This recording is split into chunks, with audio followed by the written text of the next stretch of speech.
Welcome to Ups and Downs. That worked really, really well. That's right. We are here to have a good time and we are here to be Positive Pete. I'm only reminding you because sometimes people watch the show, they go, I can't believe you were so kind. There ain't nothing wrong with being kind, but don't mistake my niceness for weakness. I'll still clock you one. Hello, my name is Simon What Culture. Thank you very much for joining me as always. And that's right. We are about to get on the train of love and we're going to drive it into the station and take this, the finger of power, and give the good bits an up and the bad bits a down. I don't know about you, but I'm quite excited because it's Full Gear this Saturday or Sunday. John Moxley doesn't know, but let's find out if this show is any good as we up those down.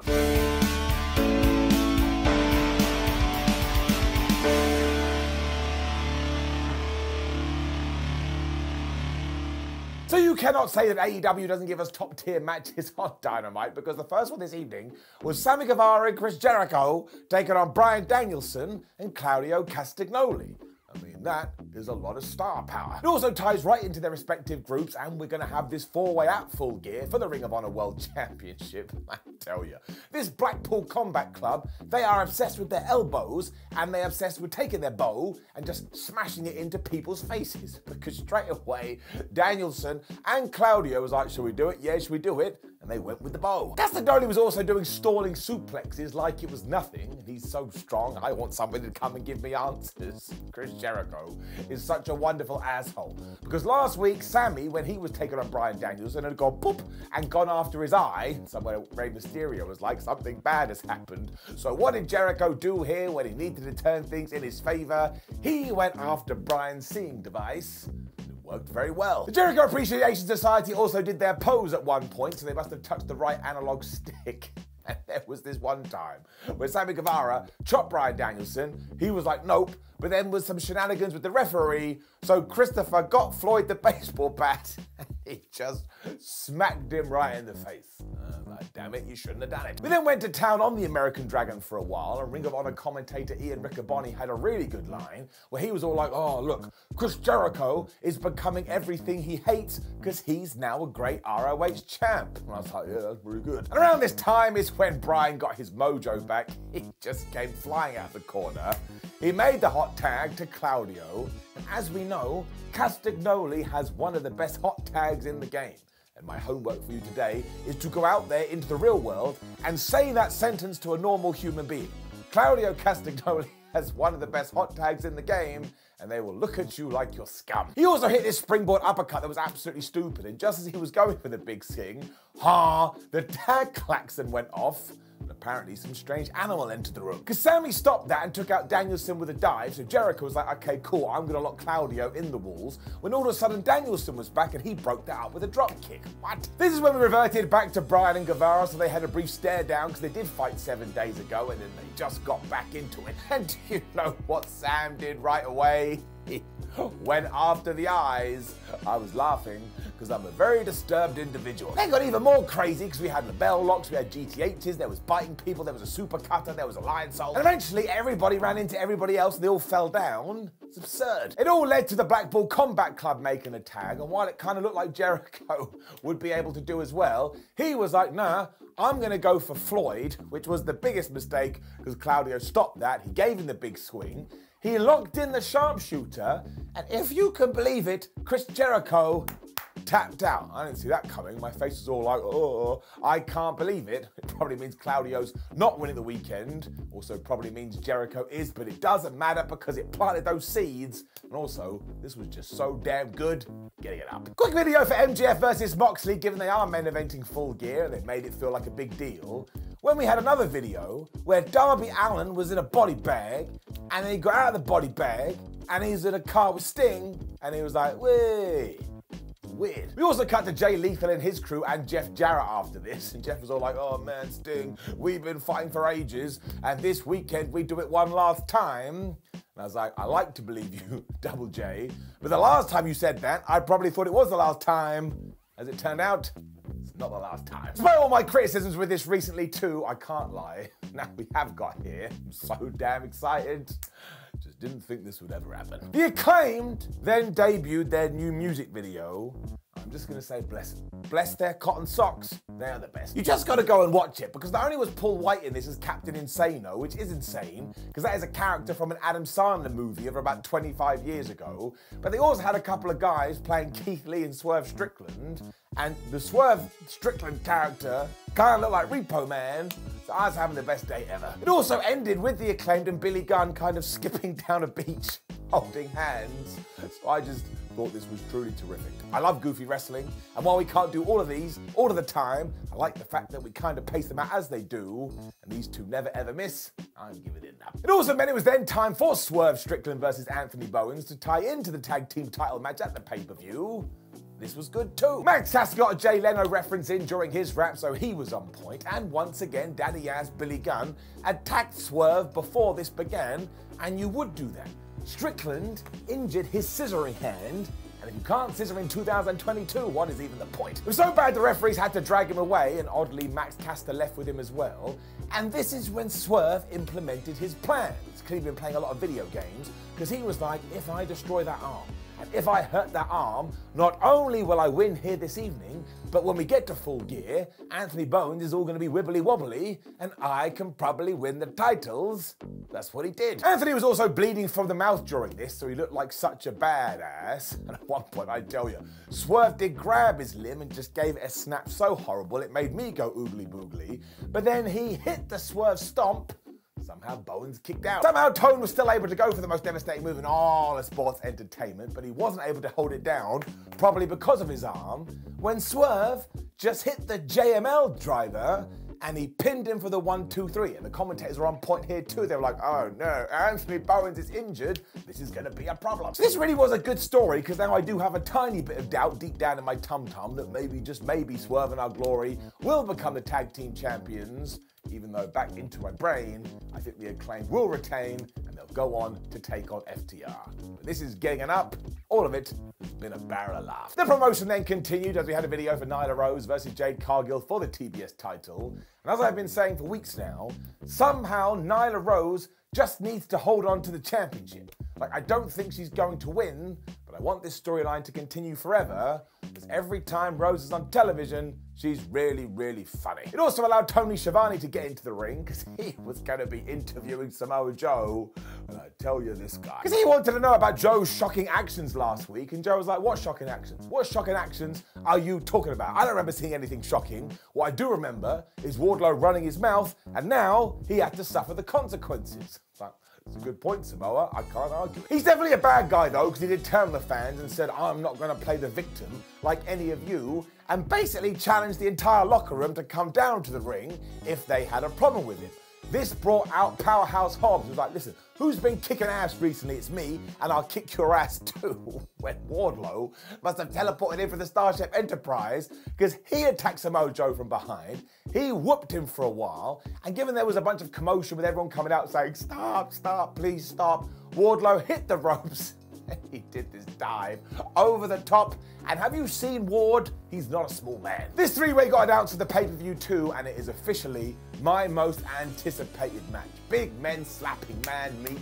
There's no way this can be bad. Even if they set up 3 chairs and started playing checkers, they would still find a way to make it work. I'd give it enough. Britt Baker then cut a wonderful promo too. Bravo to her. Because she was in the back going over all of Saraya's comments, and she said, look, I do respect you, Saraya, but I am sick and tired of you disparaging me. You don't know what I've done here in AEW. You don't know my talents. You don't know my skills. Also, remember when we were at Daily's Place every single day? If you weren't here, you don't know, so you better shut up. Britt finished all of this by saying that the business owes nobody nothing, including Saraya, and that at Full Gear, she's gonna whip her ass because this is her house. Now, you really do have to go and watch this, because it was more about the way she said all of it. I think she is meant to be a heel, but I tell you, this was a damn good babyface promo, and I was kind of rooting for Britt Baker, but both of these people have done a great job in making me excited for this match, and that's what you should be doing on the Go Home show. Giving it up. You will now not believe what happened. In fact, you should go and sit down before I say these words, because it's going to knock you for 6.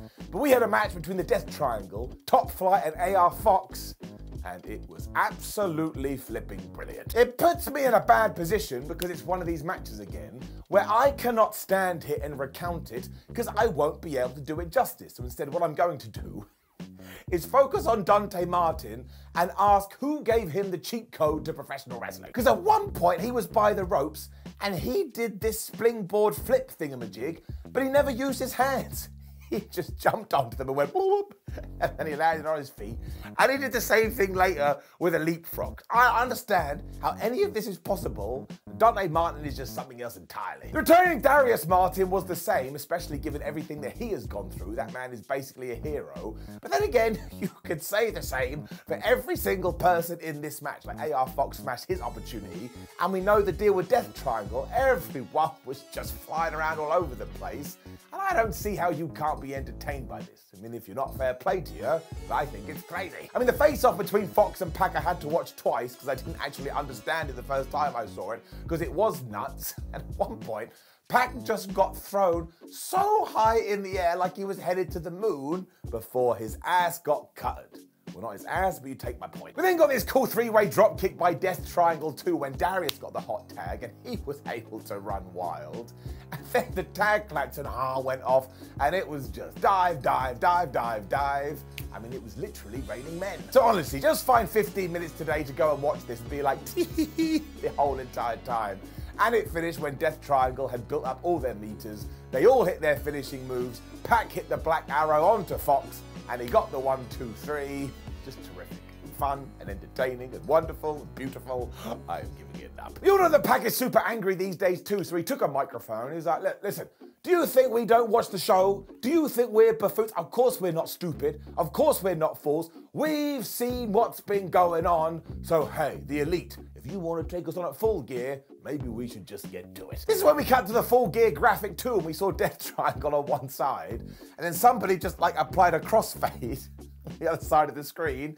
The Young Bucks, Kenny Omega, did appear, so this match is now official. It did get a big cheer, and here's what I'm gonna do. I am gonna give it an up, because once again it made my tum-tum go funny, because I am excited about this. But you gotta call a spade a spade. It was a little bit lame. I mean, you could have done anything here. It's professional wrestling. You could have had a goat walk down and gone, bah, Kenny Omega, bah, the Young Bucks. Now, admittedly, that would have been hard to train that goat, but it's something you could have done. And instead, we just kind of did what George Lucas did for a lot of the Star Wars films. Now, it's not a massive problem, and given all the controversy, it's probably best we just do leave this in the past and move on. But I saw a lot of tweets this morning aimed at me going, Simon, don't you just think that was a little bit weak? And I was like, yeah, fair enough, down, but honestly, this match, gonna be fire. Ricky Starks then confirmed that his match with Lance Archer in the World Title Eliminator Tournament will be on Rampage, mostly because Lance tried to murder him last week, and given that we were talking about that tournament, it was time for Ethan Page versus Bandito. Now this really was an interesting one because on paper, neither of these guys should have lost. Ethan Page is on a tear right now and should win the thing, but also Bandito is just through the door, and when you do debut in a company, the best way to do it is win, win, win, win, win, win, win. There was always going to be some shenanigans in this because Stokely Hathaway was at ringside, but honestly, I thought both these guys took their opportunity and they absolutely smashed it, especially when it came to the second part of the match. And as always too, this Bandito, he doesn't make any sense. It's like he's a top trump machine. At one point he's being strong, then he's being quick, then he's being agile, then he's doing flippy dippy doo-dah stuff. I actually think he can do everything, to the point we should just put him on a baking show. We should put him on a baking reality show. I bet he would come out with a wonderful cake and we'd be like, see, he's doing it again. But at one point he gave a stalling suplex to Ethan. And have you seen Page? Yes, of course you have. If not, he'll be up there right now. He is not a small man. As already mentioned, Stokely Hathaway was always going to do something at one point, so he grabbed Bandito's foot, which allowed Ethan to get back into this. But honestly, a few minutes later, the Masked Man hit a moonsault that was so perfect, we may have to retire the move. Look at my face. I am not exaggerating. There was then more cutters in this match, so I was laughing because 2022 has become the year of the cutter. When Ethan was like, well, wait a minute, I beat Eddie Kingston last week with an Avalanche Ego's Edge. Why don't I just do the same? So they did start tussling on the top, but Bandito reversed this. He hit this massive Hurricane Rana and he followed it up with a frog splash, and I tell you, that was a damn good near fall. He also did this one-handed press slam, which I was just like, this guy is absolutely crazy. And then once again, they went back to the top, and Ethan Page hit this flying shoulder tackle, which was also pretty damn good. He then hit the Ego's Edge, and he pinned Bandito for the Uno Dos Tres. And this was far cleaner than I was expecting, to the point I ain't even bringing the distraction counter down. I can't help but love all of this though, because I just like Ethan Page and I hope he does get a proper push. And look, eventually it is going to be Bandito's time. And as soon as you give him the ball, he is going to run with it or flip around with it, giving it up. We then had another video for Jungle Boy versus Luchasaurus, as they are going to have a cage match at Full Gear, and I get that's pretty good. When we cut to Renee Paquette, who was with Saraya, and once again, she just said motivating and exciting words about her match with Britt Baker. And not only am I pumped for this, I'm not 100% sure who is going to win. I mean, it should be the former Paige, but would I bet my brain on it? No, it's just wrestling. What a waste of time. We then had another VT that did explain why Jun Akiyama and Takeshita are coming in to take on Ortiz and Eddie Kingston. And basically, Eddie Kingston is a massive fan of Akiyama, so Tony Khan went and made it happen. Now that is just nice, my friends, and I ain't ever getting mad at being nice having a rampage. But then I had one of those matches after this, because it was Toni Storm versus Anna Jay, and if Anna had won, she would have become the #1 contender for the interim AEW Women's Championship. If you want to go, wait a minute, what matches did she win to deserve this? Well, I don't know. I can't answer that, although she was filling in for the bunny, who felt sick this evening. She wasn't able to come to work, so mostly, I just hope she's okay. Also, this was fun. It did feel a little bit after the fact, because most people are focused on Toni Storm versus Jamie Hayter, which is going to happen at the pay-per-view. I mean, it would like doing Jon Moxley versus Nick Comoroto. You're not going to buy in totally. But I tell you, I am 99% sure that at one point, Anna Jay kicked Toni Storm's leg from under her leg. So somewhere Owen Hart was smiling, you know. Anna then tried to choke Toni out, and can you imagine if that was the finish? When Storm came back with a forearm, she came back with the Thez press, and she hit this fisherman suplex with a bridge. And I tell you, when you get that right, it looks pretty damn good. Storm also hit Sweet Chick Music, which sent Anna Jay outside of the ring, but this was the worst idea, because when Tone went to get her, Anna just threw her into Symbol of the Steel Steps and chucked her right into the floor. And was this a disqualification? No, so I have some more homework for you. Go and tell someone who doesn't watch wrestling this today. Somebody was thrown into some metal that was perfectly fine. Once again, they'll just shake your head like, man, am I disappointed in you. When they got back in the ring too, Anna went straight for the Queenslayer because she is a smart one.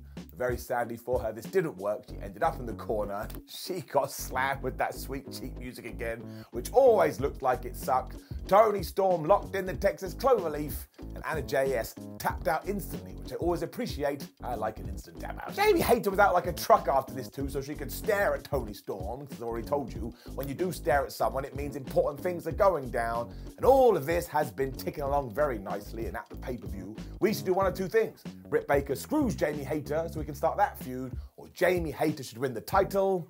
It's just how I feel about it. Up. We then got our proper graphic for AEW coming to London in 2023, and I cannot lie, I am so damn excited, it made me feel warm and fuzzy in my tum-tum. As we said last week too, somehow I am going to try and get on one of these shows. If you're going, Simon, why do you deserve to be on one of your shows? I don't. I don't at all, but I like to shoot my shot, and I like to manifest things into existence, because I believe life is about experiences. So I've said it now, we will wait and see. All of this did mean that Dynamite ended in a very rare way, because we weren't having a match, we were having an angle or a promo off, because it was time to build everything between MJF and Jon Moxley for their AEW World Title match. And I had no problem with this. I thought it was great. Mox was with William Regal, and I'm still convinced that Regal is going to get involved somehow. As Jonathan told us, look, I am the best, I am the champion, and I'm a little bit sick in the head. Okay. He also fights a lot, unlike Max, who only has one win in the last 6 months, which was over Wheeler Yuta. And then talked about that ladder match and was like, oh yeah, you were in that too, and that was the worst ending to one of those things that I've ever seen. Admittedly, it was very controversial. He also told MJF that he wants to see some balls at the pay-per-view, and let's hope he doesn't mean that literally, when the firm arrived, and yeah, they got in the ring, and they started to beat everybody up. And this is when MJF did make his entrance. He then beat up the firm while telling Stokely Hathaway, you have to flub off, I don't want any of this. MJF also continued in this kind of babyface run. He's got the microphone and he said to Jon Moxley, look, the reason I just did that is because I want you to be 100% at the pay-per-view and I don't want any excuses. And yes, a lot of the words that came out of his mouth were just a little bit like CM Punk's pipe bomb promo. Let the speculation begin. He also told Regal he's going to do it properly this time. He doesn't need the diamond ring, but he is going to walk away the AEW World Champion. And then as soon as he had dropped the whole, the greatest trick the devil ever pulled was convincing the world he didn't exist line, Jon Moxley kind of grabbed the microphone and was like, listen, pal, you gotta shut up. You're gonna have to up your game at the weekend. He didn't know if it was Saturday or Sunday, because I'm basically gonna kill you and leave you lying in the ring in a pool of your own blood. Regal was in the middle of them the whole time as well, and he was staring at MJF, and I tell you, there is something going on here. If I had to guess, I would say that Maxwell Jacob Friedman is gonna become the All Elite Wrestling World Champion, but he ain't gonna do it in a good way. He is gonna be the villain. Isn't this great though? We don't know. You don't know, I don't know, my nan doesn't know, my fake dog doesn't know. That should always be the whole point. So now I rock into Full Gear, full of anticipation and full of joy. I like that. There's a good feeling deep down in that there old tum-tum. This is easily getting up.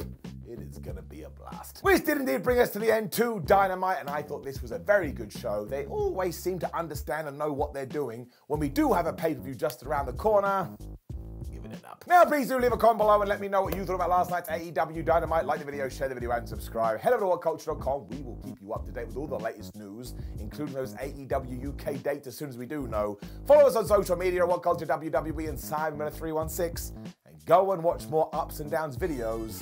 Otherwise, my existence is pointless. My name is Simon for What Culture. Thank you very much for joining me as always. I love you from the bottom of my heart. See you soon.